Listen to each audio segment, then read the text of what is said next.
Yeah, well, Chris, it is great to be with you here today. I'm David Berkowitz and the founder of FOAF, the Fraction of a Fractional CXO network. And Chris, who are you? Hey, it's Chris Hewer, longtime listener, first time caller. No, I've been very fortunate to know and work with David now for coming up on about 18 years from the very early days of blogging, where you probably first met David. And really glad to be part of the FOAF network and supporting you and helping it grow.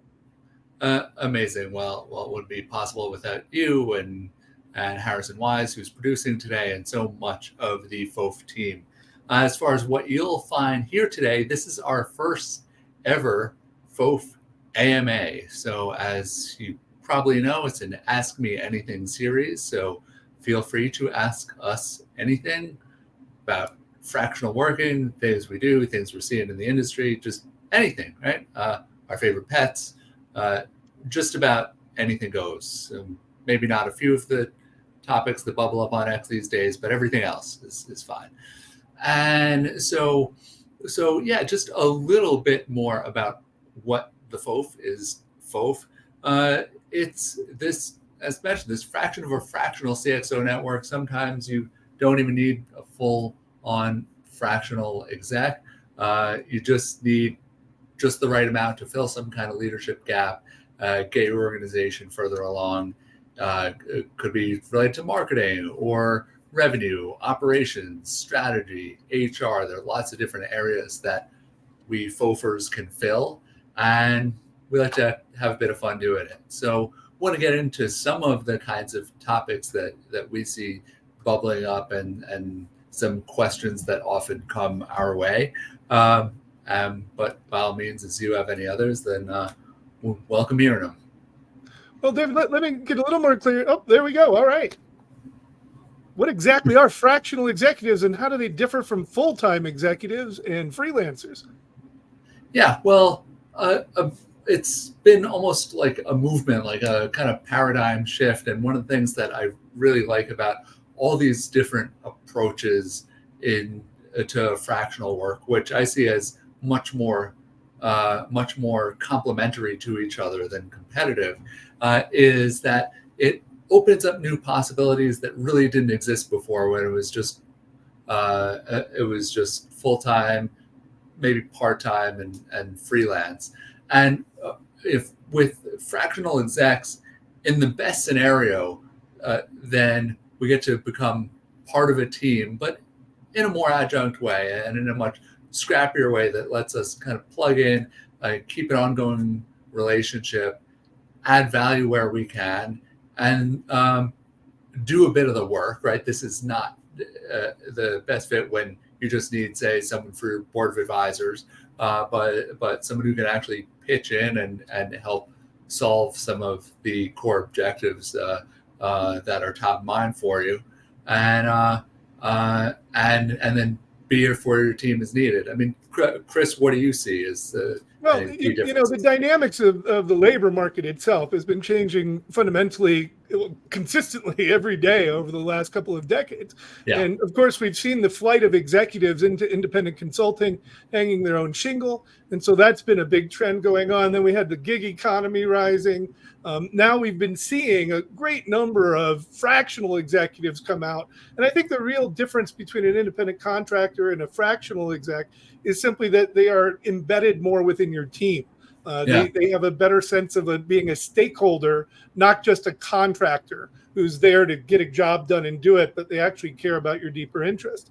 And of course, if you've looked into fractional executives, you'll see that it's tens or even 20s of thousands of dollars a month to hire somebody of quality. But of course, you might not even need that much help because you can actually do the work, but you don't know exactly what you should be doing or how to align the operations with the strategy. So that's where when David started talking to me about FOAF, I was really excited and wanted to join him in helping build this because I think it's the key to unlocking all of this great contributory value that people like David and other CXOs like David Harrison and all the other people who are a part of this network, Jessica Robinson and so many others, have to be able to contribute. But are not willing to contribute to be 2-3 days a week to a given job anymore. And so by moving to a fraction of a fractional executive, you can get that little bit of slice for an amount of money that you can actually afford very easily, and you can still get the wisdom that comes along with it. And so I'm still really excited and looking forward to doing more of this type of work where, it's 2 hours a week with the client, 4 hours a week, something along those lines, but where we're really aligned on the broader objectives and purpose of the organizations we're supporting. Yeah, well, and Chris, having your perspective, and especially with what you've been doing over the past year with Team Flow Institute, has been so instrumental in helping FOAFers align both internally and with our clients. So that's just been one of those like unexpectedly fortuitous assets that has become really a key part of how we operate. So thank you for that. Thank you. And we just need that new approach to human capital that is what you're pioneering and putting the courage into making this happen, and then all the efforts you've put in. It's really amazing and looking forward to it. And again, the CXO thing, but I think we probably have another question here. My goodness, time goes quick. So, so what roles and areas of expertise can fractional executives be most effective? I'll say that what comes up more than anything else is when we hear about a leadership gap. Then it's like, okay, this is really exciting now, and that can be quite a wide range. Even yes, we have got a number of marketers within FOAF, but you have some that are much more acquisition oriented, some much more branding, some more into creative and design, some more into communications and content, and so they're go-to-market strategies. So even within that, there are a lot of flavors, but marketing is only just one small part of it, especially when you look across all of the different flavors of sales, and sometimes I have a hard time keeping it all straight. What is a chief revenue officer versus growth officer versus sales officer versus exactly where people have different definitions of biz dev versus sales, but usually there's some need for building out the right way to get revenue coming in more consistently.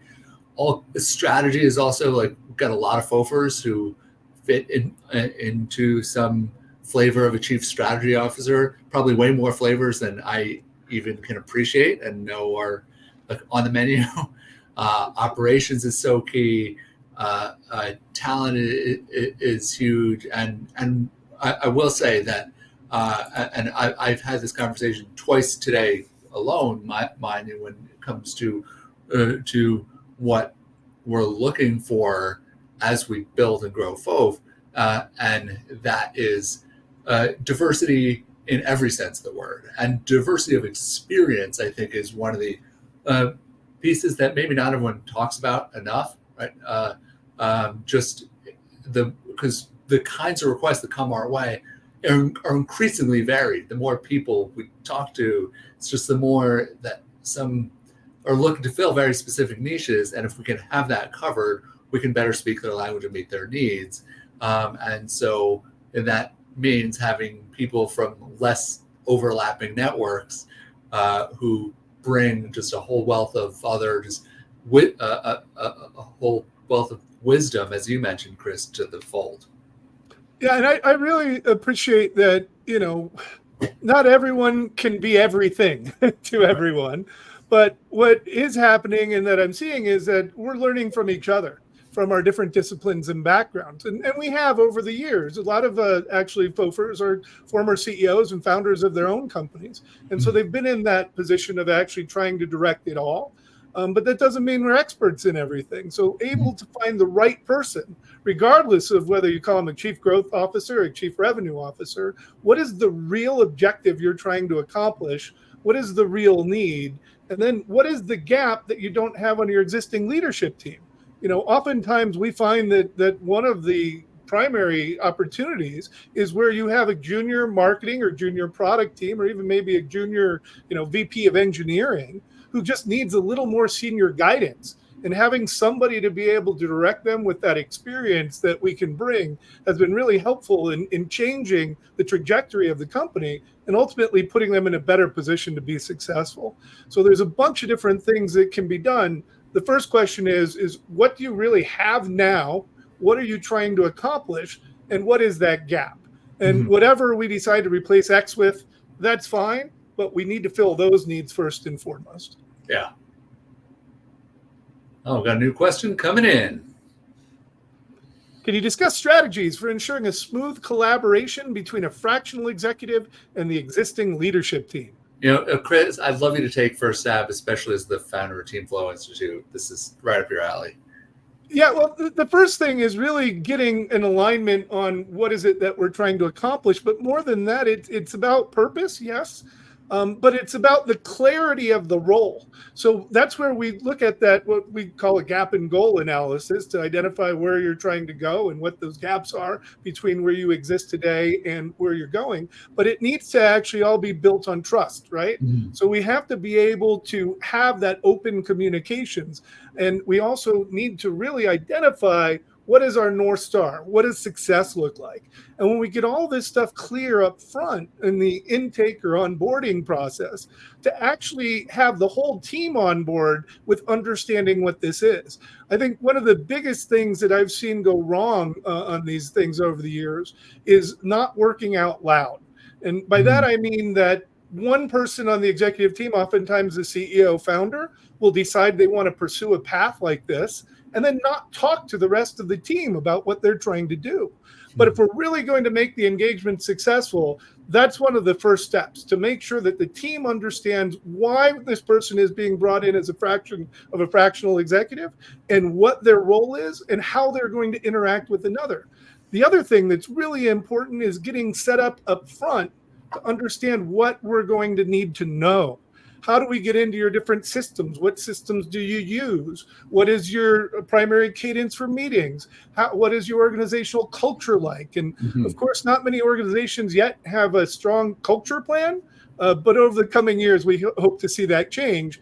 And when that's in place and you have a digital workspace where everyone knows what their roles and responsibilities are, they can contribute their inputs, and their inputs become outputs to someone else. And that handoff is very smooth, and we can operate, I hate saying it because we're not machines, we're humans, but we can operate like a well-oiled machine and make more progress together. Yeah, and the one other thing I love exactly how you're framing this, and just the one thing I'll add in terms of some of the nuts and bolts with arrangements that I've structured, and I talked to a potential client about this today too, is that I prefer having relationships that are set up for the longer haul, even if it means taking less cash up front, right? And so, instead of a 10K project, is it like a 2K a month thing for 6 months, where there's just a much more of an opportunity to build that relationship, and then also discover more opportunities for how you can best work together, because it's like you burn through all of that in a month, and like maybe you've delivered value, maybe you haven't, but then it's like there's usually just so much more you want to accomplish, and often a lot of those ideas, just by having like one of these relationships that's in place, where once, even if you were a very light member of the team, like contractually, then just knowing that like you're still, anyone who's really great at this is going to always be thinking of like where their clients can plug into things. And so it's like once you have that mindset through that relationship, then a lot of the best value could come 3 or 6 or 12 months down the road, and only by setting something up for that longer haul. And then you can adjust and build and shift a bit of the scope as needed within there. Yeah, because there's only so much we can learn in a short period of time to really understand the depth of the business and of the individual personalities and skills and talents of the team. So I really appreciate that what differentiates FOAF in my mind is the difference between taking that transactional approach to embracing the more relational one. We're really vested in the success of the clients. And, like most of us, when thinking in the shower, thoughts come to mind, able to be proactive with sharing this stuff and not just restricting it to that 2 hours or whatever amount of time, because when we're vested in the relationship as well as in the purpose, we're always thinking about in the back of our minds, how else could this be more successful, and are willing to contribute that. But of course, everyone needs to get paid. So there has to be some form of payment, and whether it's in the short term monthly retainers or hourlies or however it works out, we're able to go beyond just that transaction. Absolutely. All right. So what are the typical scenarios in which a high growth startup or small, medium-sized business should consider bringing on a fractional executive? Well, there's a lot of them. Yeah. There are a lot of these scenarios. I mean, recognizing these leadership gaps, also recognizing that it's not going to be a great fit for a full-time hire to come on right now, and even just trying to think, well, like Chris, you touched on this, where it's like beyond adding headcount or even just like someone coming on like 3 days a week, when there's concern that someone's just going to be sitting around for a few hours, like wondering what to do, right? Like that. Yeah, that's all something that needs to be managed and can often take up a disproportionate amount of work just to keep, just feeling the need to fill that pipeline with something because you have those hours on the books. Then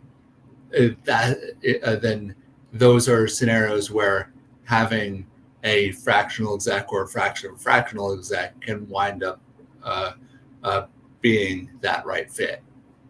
Yeah, there's a couple of other ones that are really top of mind for me right now because I've run into these recently as well, which is that, you have a need to hit a milestone and you don't have enough resources to get there. And perhaps the energy in the team is lagging a little bit. This is where you can actually identify and find the right person, the right FOFer to bring into your team, to bring in that entrepreneurial spirit, to be more of a leader, and to help you generate more momentum so that we can actually start moving forward, because we do get stuck sometimes, particularly when we don't have enough resources to do everything that we want to do. And that's one of the really big ones. And of course, one of the other ones just becomes where you have a program that you need to deploy and you discover that the existing VP of marketing or VP of engineering or head of product, whatever that might be, just isn't as experienced as you would like because, depending on where you're at, you just can't afford that salary of that full-time CMO or chief product officer or CTO. So how do you get your team upskilled? How do you get your projects actually delivered, with higher quality and greater impact? And so there's hundreds of other ones that really kind of meet it out, which was actually part of the challenge we had when we were setting up the marketing for the organization. But it ultimately comes down to where you recognize that you're not able to accomplish what you need to, and you need some help.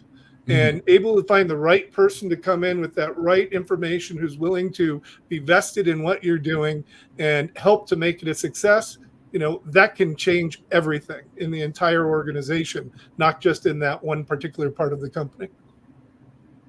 Absolutely. All right. What else we got going on here? Now how do we get going? So what steps do I need to take to find and potentially vet fractional executive candidates? Well, call us. Regardless of who you're working with here, I mean, that there's so many X factors in terms of that cultural fit that are really key, and so this is where with how we work. The first step is getting as close as possible to those who've dealt with the pain points that are the closest possible match to what the client's dealing with, and so and it's pain points, but also getting someone who speaks their language, right? And some and giving the client some sense that this is someone who's seen this before, right? Like we've all seen, everyone in our group is people who've seen quite a few things already, but it's like there's that X factor when it's like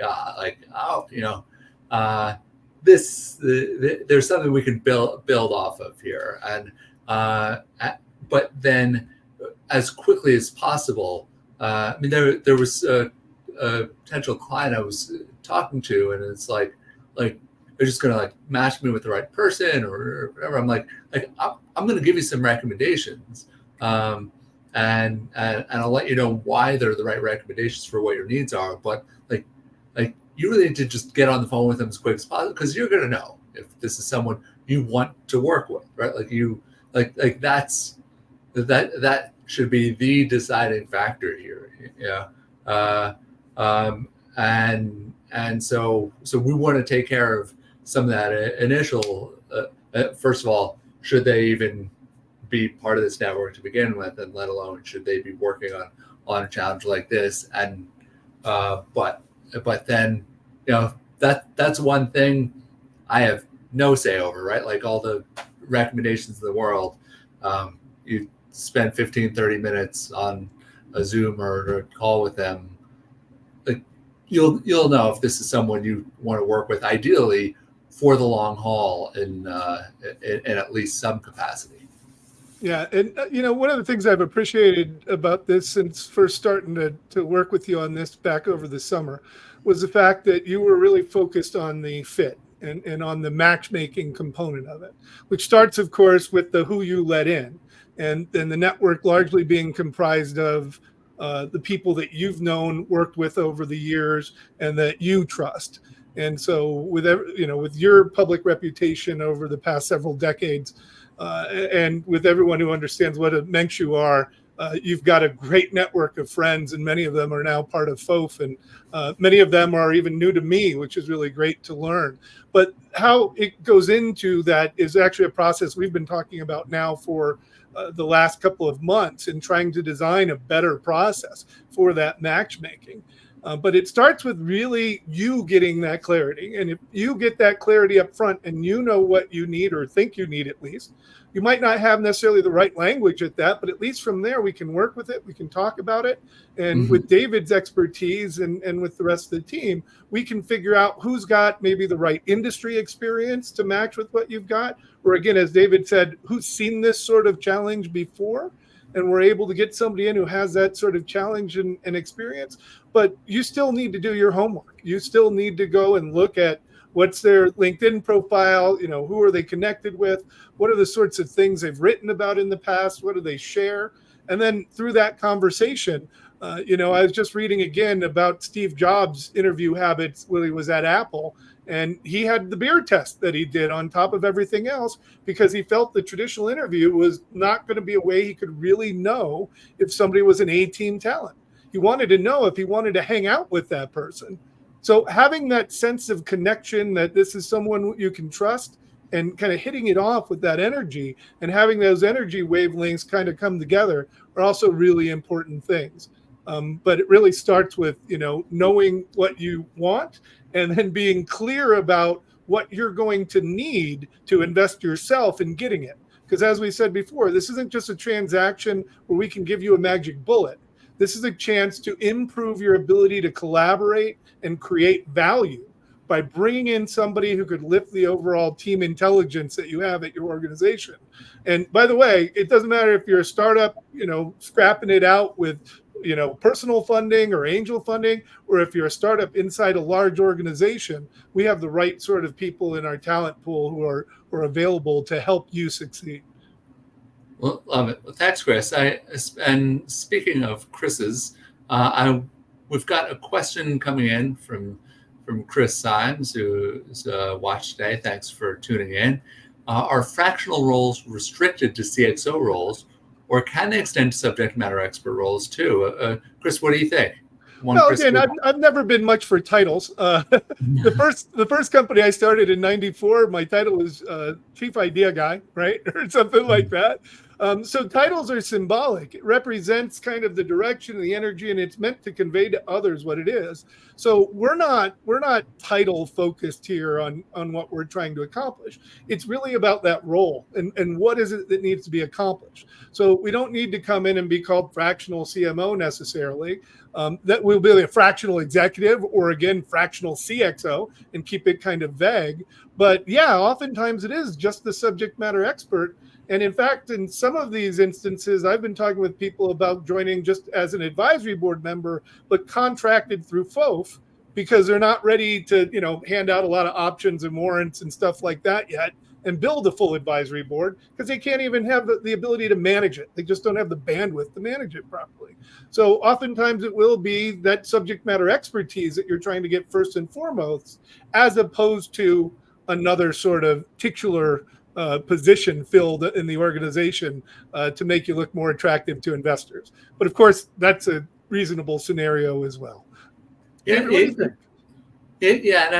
I guess it can get some distinctions between fractional and freelance because you do tend to hear fractional paired with executive, and like for us, we do go back to talking about filling these leadership gaps, but there are also needs like we started, for instance, bringing on some fulfillment partners to work with who might be able to go and plug into roles like SEO or recruiting, and we have some recommended partners there that might not cleanly fit the FOAF model or the fractional exec model, but play an essential role, and their skill sets that really want coming in handy.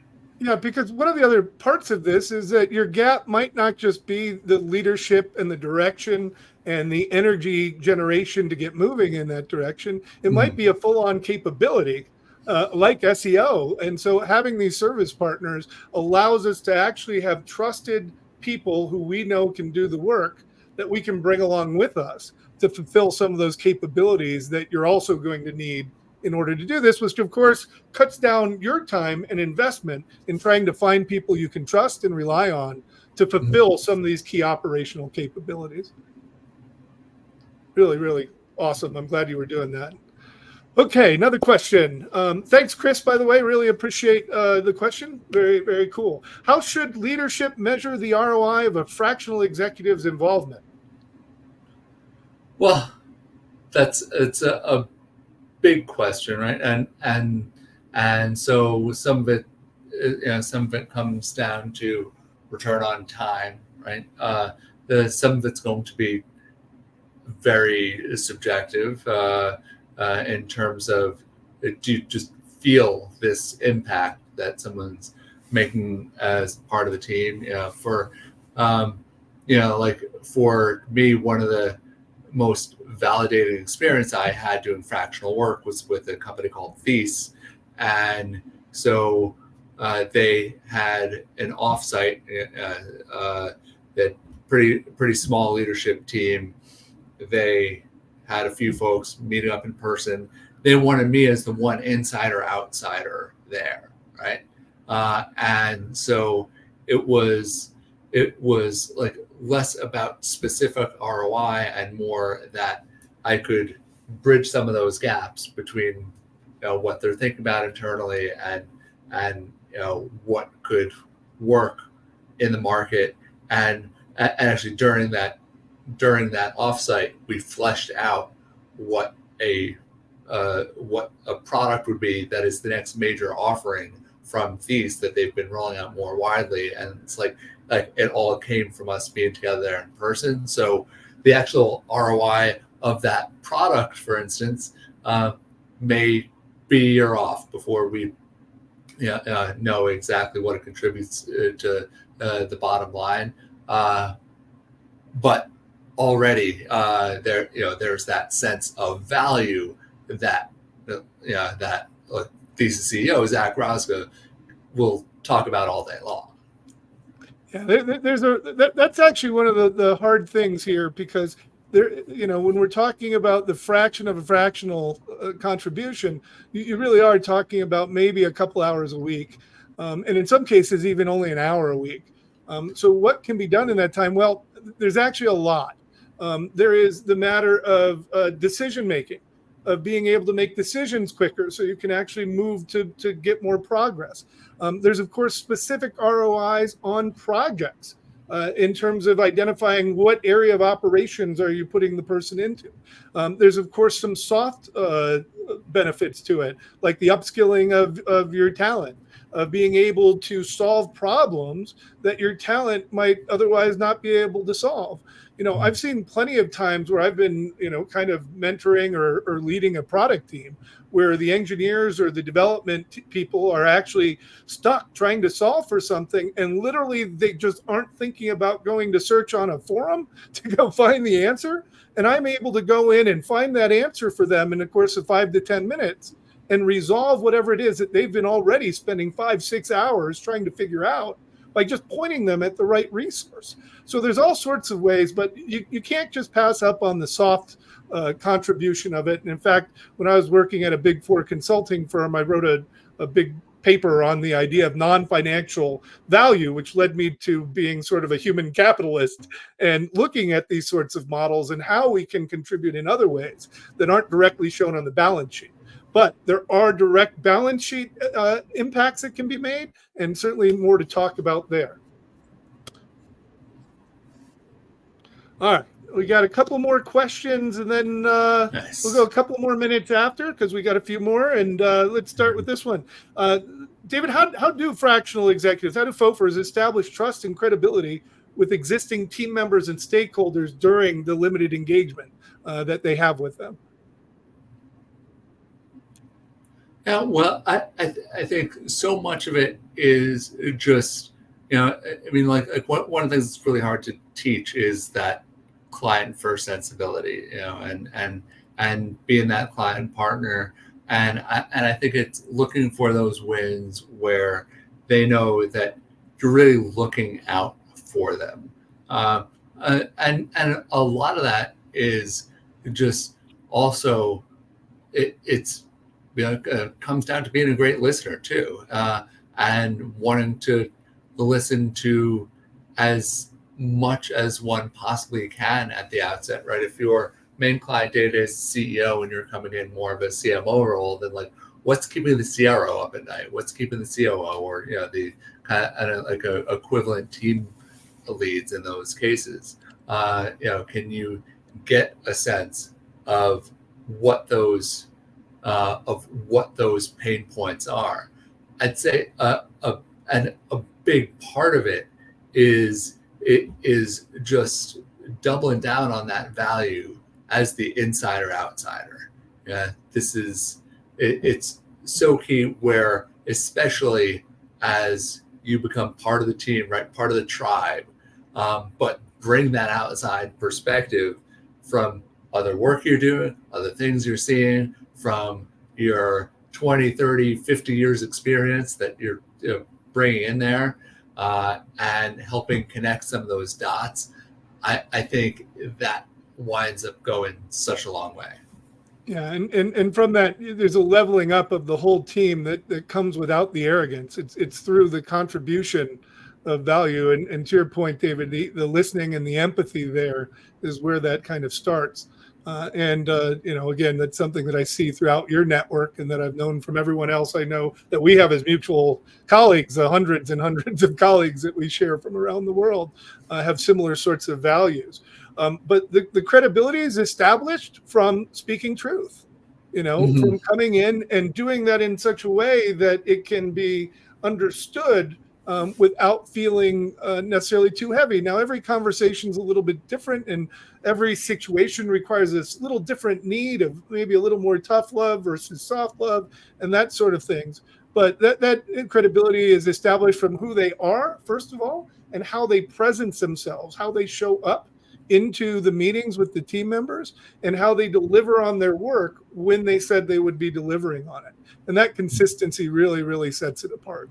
Yeah. I think we have one more question. All right, we got a LinkedIn user here. All right, a little bit long, but I'm going to go ahead and read this for you, David. As someone who accidentally fell into fractional executive leadership from operational consulting, I'm now running into the challenge of determining to hire fractionally on behalf of other companies. Oh, so sort of like filling in more fractional roles versus hiring agencies to fulfill that.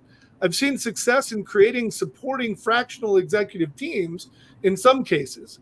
Are there any specialized job marketplaces for fractional executives that tap into roles outside of CMOs and CXOs?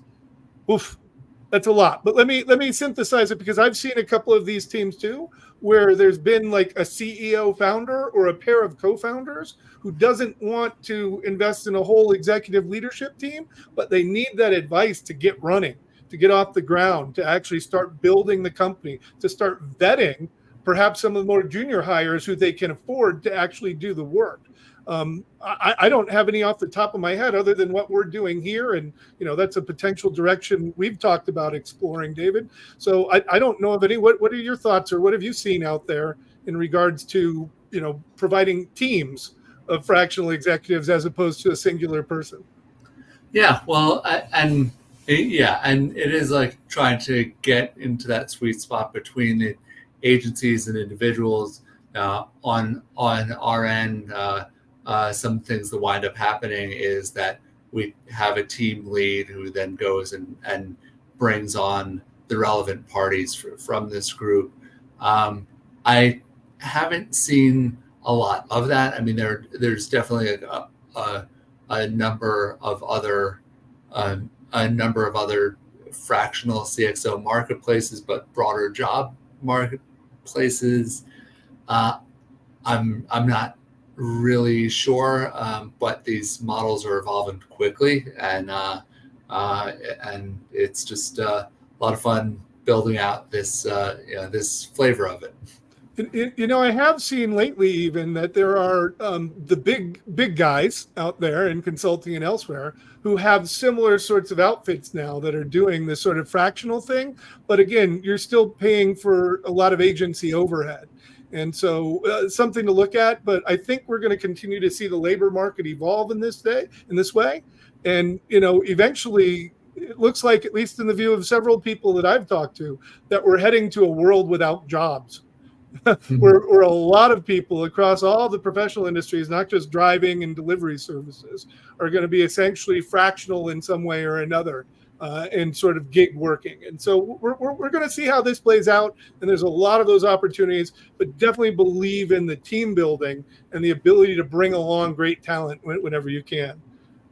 Chris Symes got one more question, and I believe this is our last one here. What is a typical professional profile of a fractional expert? Ooh, that's a hard one, David. What is a typical professional profile?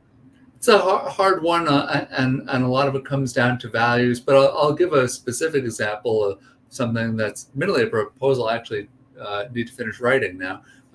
And so one of the questions that came up on the call is how it is, and they're actually they're overseas, and so they're looking just to how to best work together. And I was like, I can get on the phone mornings my time, so it was easier their time and that kind of thing. And they're like, no, we don't need to worry about that. Like, what we want to know is that you can just how well you can just run with this stuff when we're not in contact, right? And so that, I think, also it gets into this where it doesn't necessarily matter how many people you've run, like what your P&L was, like any of these kinds of criteria you often see on job descriptions. And this is definitely like, I have personally spoken with everyone who's joined FOAF, everyone who's applied to join FOAF, anyone who's thought about joining FOAF. I have that conversation one-on-one. It's really important, because we don't want to scale so much that becomes impossible. I've never asked anyone how much revenue they've brought in, how many people they've managed, any of the typical like job interview stuff, right? But how how do they lead? Like, can they just run with something? Um, you can run a department that doesn't even have any other staff in it, and I've led departments like this, right? Like they can be departments of one, but you have to entrepreneurially bring this to life, right? And that can often be way harder when you don't have any headcount than when you do. And so whether or not someone like if someone's been out on their own for a while, running their own business, that's usually a good sign. But there are plenty of great people coming right from the corporate world and now diving in and wanting to be part of FOAF. And we've had some very successful examples of that. So this like being a self-starter, being able to take something, run with it, lead something, show that initiative, I think might be one of the most important factors in terms of how you can really thrive in a fractional world. Yeah, there's a couple of things I want to throw in on that. First of all, you may or may not be familiar with the idea of self-management, but that is really one of the keys. It doesn't necessarily always mean self-starter per se, because there are people who are great, being parts of teams and contributing and following the leader or the lead of the CEO or COO or whatever that might be. And in fact, the best self-managing people are both followers and leaders and understand when they need to be which. But I also look at it in terms of EQ, IQ, and NQ. Their emotional intelligence, their practical intelligence, and ultimately their network intelligence. So we look at things like, what is their depth of, what is their breadth of experience and what is the depth of experience? But who do they know? Who are they learning from? Are they actually lifelong learners? I think that's really important today. And, that's, again, one of the common things I see with all the other FOAFers that I've met is that they share these kind of values and principles. And that really sets them apart from the others that are out there. And again, something else you'll look to if you're trying to hire a fractional executive. So I don't know. Do we have anything else that came in from LinkedIn? I don't see anything right now. No, I think we're all right now. So, David, why don't you send us off here and give us a wrap up? Yeah, well, I just want to thank everyone for tuning in. And this is the first of many conversations we're going to be having as part of the AMA series. And we'll be talking about marketing and products and revenue and operation, all kinds of areas that where we've got FOAFers with some very deep and rich perspectives. So hope you'll keep tuning in. Want to know more about FOAF, just visit foaf.pro or contact Chris or me for starters. And thank you for being here. Yeah, and thank you, David, for putting this all together. I'm proud to be a part of it and grateful. So thank you so very much, and appreciate the opportunity to work with you. The honor is definitely mine to get to collaborate with this amazing crew.